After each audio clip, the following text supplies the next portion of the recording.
एक सैनिक का कोई जात पात धर्म क्षेत्र और कोई राज्य नहीं होता। लोकसभा चुनाव जो आ रहे हैं उसमें आप चेहरा बनने की कोशिश कर रहे हो, तो ये अपनी राजनीतिक राहें राजसमंद की तरफ कैसे तय किया आपने? भाजपा वैसे भी इस बार 2/3 मेजोरिटी से आने वाली है, इसमें कोई राजसमंद का अकेले कोई सवाल नहीं है। आपके व्यक्तिगत रूप से अगर पूछ लिया जाए कि हाँ भाई आपको अवसर क्यों दिया जाए, तो क्या आप अपनी उपलब्धियां मानते हैं? मैं चाहता हूं कि मेरी ऊर्जा को मैं अब समाज क्षेत्र में राजनीति के माध्यम से लगाऊं। ऐसी सीट है जो भाजपा के लिए थोड़ी सेफ सीट मानी जाती है, भाजपा को लगता है कि यहाँ हम आसानी से जीत लेंगे, तो चलो मैं कोशिश यही आजमाऊं। राजसमंद लोकसभा क्षेत्र को लेकर आपका क्या विजन है? कुर्ता पायजामा कोई राजनीति का सूचक नहीं है, उसकी वो ड्रेस नहीं है। ऐसा क्या लगा कि भाई भारतीय जनता पार्टी से ही दावेदारी करनी है? हर आदमी का धर्म क्षेत्र और क्रम क्षेत्र अलग होता है। अब तक मेरा क्रम क्षेत्र अलग था, अब मैं रिटायर हो चुका, तो क्रम क्षेत्र तो ऑब्वियसली चेंज करना ही होता है। नमस्कार। देश में अब धीरे धीरे लोकसभा चुनावों की चर्चाएं बड़ी जोर शोर से चलने लगी है। धीरे धीरे अब स्थितियां आगे आने वाले 2024 के चुनावों की तरफ जाती हुई नज़र आ रही है। ऐसे में अब चुनावी चेहरे भी इस पूरी की पूरी जद्दोजहद में अपना जगह बनाने की कोशिश कर रहे हैं, और आज मैं जिनके साथ बैठा हूं उनको आप तक पहुंचाने की जो पूरी की पूरी प्रक्रिया है, उसमें मेरे को एक बहुत बेहतरीन बात ये लग रही है कि इन्होंने, हालांकि ये पूरा परिचय हम इनसे जानेंगे, मगर एक बहुत सीधा और स्पष्ट परिचय अगर मैं आप तक पहुंचूं, तो इन्होंने सेना के लिए राहों को सुगम करने का काम बड़ी जीवन पर्यंत किया है। बड़े सालों तक अपने देश की सेनाओं की रास्तों को, उन मार्गों को, राहों को सरल बनाने का काम किया है। परंतु अब सेवानिवृत्ति के बाद कहीं ना कहीं अपनी राजनीतिक राहों को तलाशने की कोशिश भी की जा रही है। जी हाँ, अभी हमारे साथ आशु सिंह जी है। सबसे पहले तो मैं चाहता हूं कि, क्योंकि मेरे को खुद को आपका जो मैंने पूरा बायोडाटा देखा तो उसमें तमाम चीज़ें इतनी लिखी हुई थी कि सेना के लिए आपने बंकर बनाए, सेना के लिए आपने सुरंग बनाई, सड़कें बनाई, उनकी राहें आपने आसान की। तो मैं पहले तो चाहता हूं कि आप अपना परिचय बताइए, और उसके बाद हम फिर धीरे धीरे आपकी राजनीतिक राहों की तरफ आएंगे। धन्यवाद मारवाड़ चैनल का। मैं डॉक्टर आशु सिंह राठौड़ लाचड़ी हूँ, नागौर जिला का रहने वाला हूँ, और मैंने 35 साल सेवा बॉर्डर रोड्स ऑर्गेनाइजेशन सीमा सड़क संगठन में दी है। सीमा सड़क संगठन देश की समस्त लैंडलाइन बॉर्डर्स के ऊपर काम करती है। अगर हम शुरू करें Pakistan, China, Taiwan, Nepal, Bhutan, Myanmar, Bangladesh, देश की समस्त जो अंतर्राष्ट्रीय सीमाएँ हैं उसके ऊपर ये बॉर्डर रोड्स काम करता है। मैंने 35 साल इस डिपार्टमेंट को दिए हैं।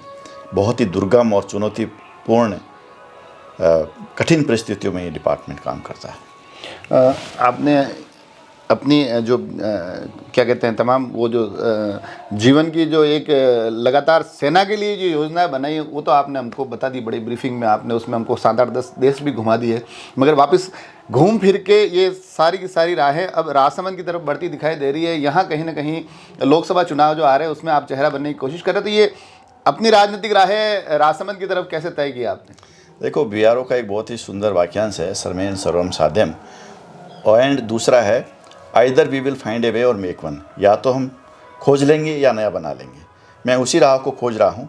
उस राह को खोजने के लिए ही मैं राजसमंद की तरफ मैंने अपना मार्ग प्रस्थान किया है। राजसमंद की तरफ आप आ रहे हैं, और जितना मैं समझ पाया हूँ भारतीय जनता पार्टी से आप अगला चुनावी चेहरा बनना चाह रहे हैं। तो ये राजनीति से जुड़ाव हुआ कब से? ऐसा क्या लगा कि भाई भारतीय जनता पार्टी से ही दावेदारी करनी है? अभी थोड़े समय पहले ही आप सेवानिवृत्त हुए हैं, उसके बाद ये कैसे लगा कि राजसमंद एक उपयुक्त क्षेत्र हो सकता है? मैं राजनीति में पिछले 1 साल से एक्टिव था। मैं लाडनू विधानसभा क्षेत्र से भी मैंने एमएलए की टिकट मांगी थी, और दावेदारों में मैं काफ़ी ऊपर था। समहाउ मेरे को वो टिकट नहीं मिल पाई। बीजेपी से मैं शुरू से ही मेरा लगाव रहा है। बीजेपी की जो रीति नीति, आचार विचार, राष्ट्रीयता की भावना जो है, उससे मैं प्रभावित हूँ, इसलिए मैं बीजेपी से जुड़ना चाहता हूँ। भाजपा से तो आप जुड़ रहे हैं, मगर क्योंकि मैंने आपका जो थोड़ा सा परिचय जानने की कोशिश की है, उसमें आपके गांव के आगे का जो कॉलम है वो बताता है कि आप नागौर जिले से आते हैं।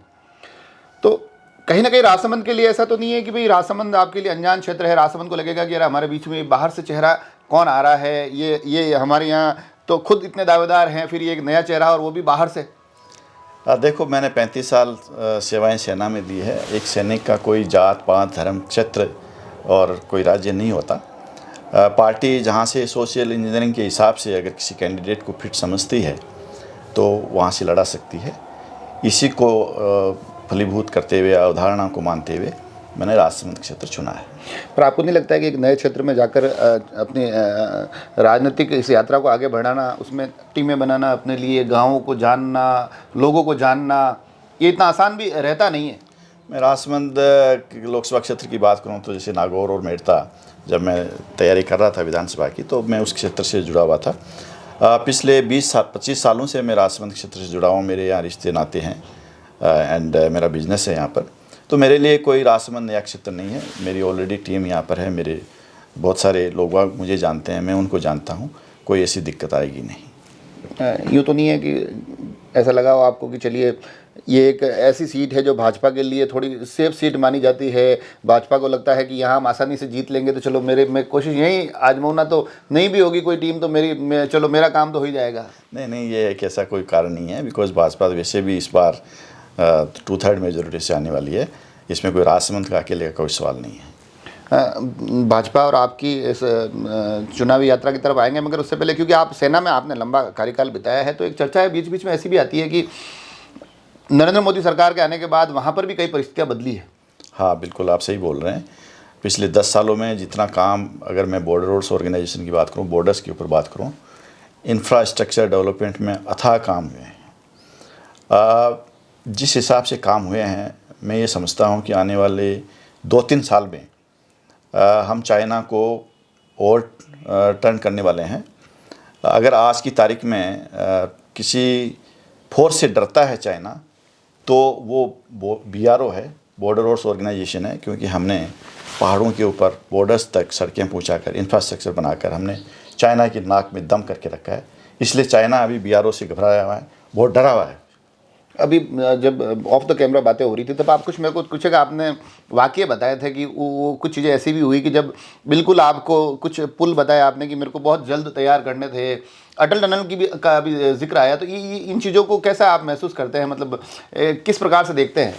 BRO में मैं जहाँ भी रहा, मैंने बहुत ही चुनौतीपूर्ण काम किए एंड मोस्ट इम्पोर्टेंट काम किए। मैंने कैलाश मानसरोवर यात्रा के लिए जो सड़क बन रही है, एंड लद्दाख में DSDBO एक सड़क है, बहुत लंबी सड़क है जो काराकोरम दर्रे को मिलाती है।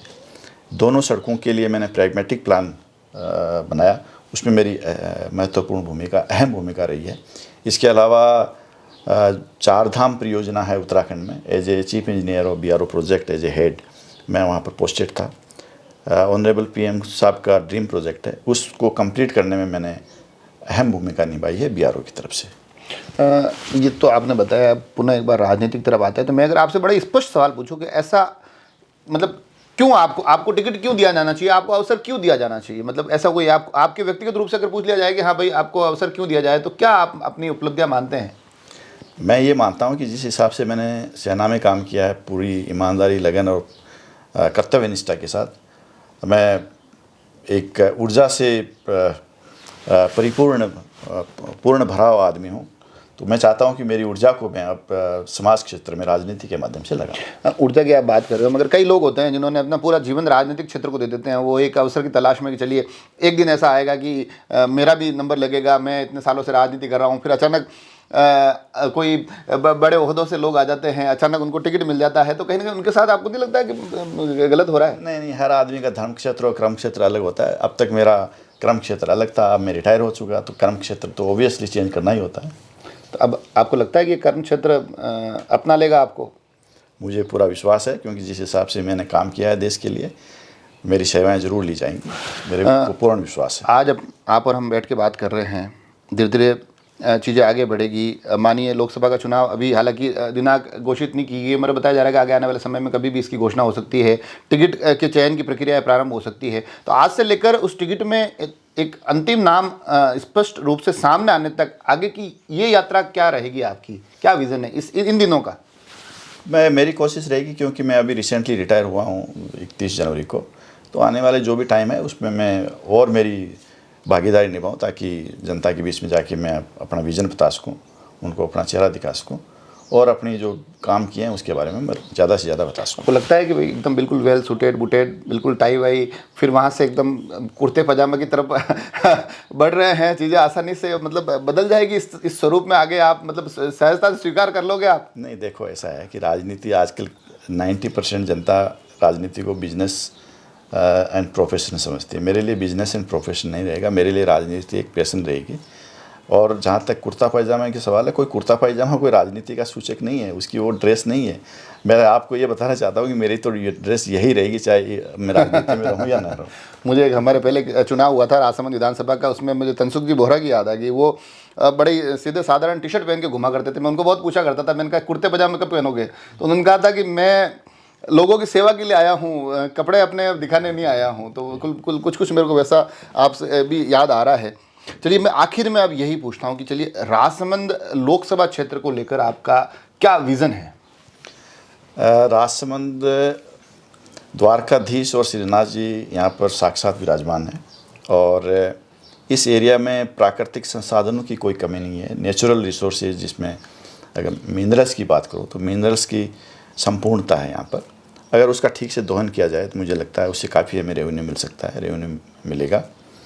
और उस रेवेन्यू के माध्यम से राजसमंद को विश्व पटल पर एक व्यावसायिक प्रतिष्ठान के रूप में हम स्थापित कर सकते हैं। यहाँ से जो आपको पता है कि जो पिछली बार जो लोकसभा से सांसद रहे हैं, वो वर्तमान में उप मुख्यमंत्री राजस्थान सरकार हैं, दिया कुमारी जी। एक लंबा उपलब्धियों से भरा हुआ उनका कार्यकाल रहा है यहाँ। उन्होंने हालांकि 4.5 साल में काफ़ी ऐसी चीज़ें हैं जो एक सांसद के तौर पे उनके खाते में जाती है, अच्छी उपलब्धियाँ मानी जाती है।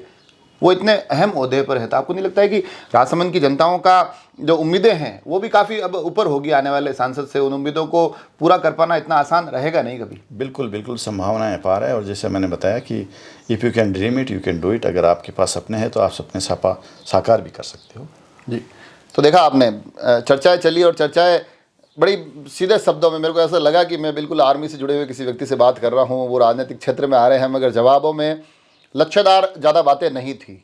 जो एक विज़न था, उस विज़न से जुड़ी हुई बातें थी। तो आखिर में आते आते जो पूरी की पूरी राजनीतिक ये जो हलचल है वो उसी पहले वाक्य पर आ जाती है जहाँ से शुरू हुए थे। जो आपने बताया था कि हमारा ये ध्येय वाक्य था कि या तो राहें बना लेंगे या राहें खोज लेंगे। तो कुल मिलाकर राजनीतिक राहें राजसमंद में खोजने की तैयारी हो रही है। आगे आने वाले समय में ये राजनीतिक राहों पर कितना मजबूती से आप बढ़ते हुए चलते हुए दिखाई देते हैं, कितना मजबूती से लोगों के बीच में जाते हुए दिखाई देते हैं। और सबसे अहम सवाल कि इन राहों पर आगे आने वाले कुछ समय में जनता को जुड़ाव का एहसास कैसे देते हैं, पार्टी के समक्ष अपने आप को किस स्वरूप में दिखाते हैं, तमाम चीज़ों पर हमारी नज़र रहेगी।